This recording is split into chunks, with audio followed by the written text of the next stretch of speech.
Samsung is getting serious. The Z Flip 7 is coming, and it's clearly built to fight the Motorola Razr 60 Ultra. But is that enough to stop the Razr, or should you just grab it now and skip the wait? First up at a glance, they look similar, but the details tell a different story. The Z Flip 7 is a bit smaller and thinner than the Razr 60 Ultra. Both use aluminum frames, but the Razr has smooth, rounded sides that match its color. Samsung's Flip 7, on the other hand, goes for flat sides and a clean silver finish. And get this, the Razr gives you multiple leathers and even wood finishes on the back, while Samsung sticks with glass, just like the Flip 6. Both phones have a side fingerprint scanner and dual cameras on the back, and they both offer similar water and dust resistance.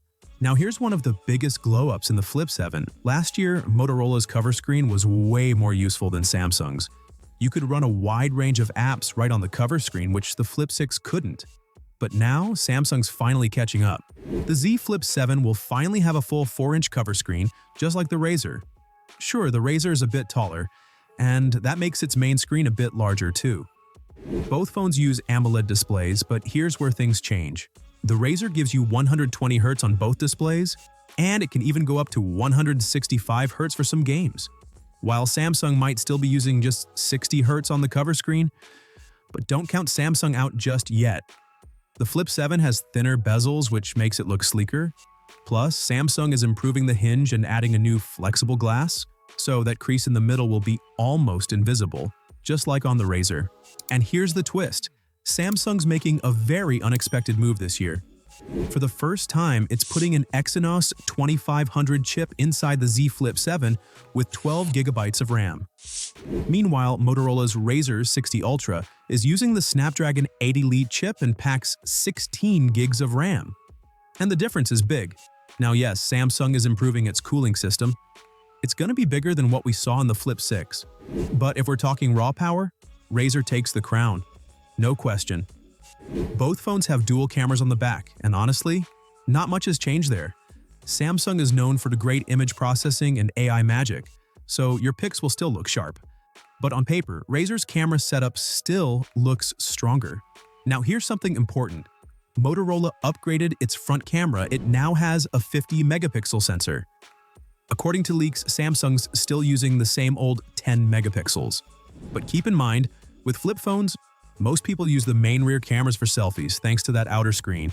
So yeah, front cam's not a deal breaker, but still nice to have. Let's talk about the battery. Samsung finally listened.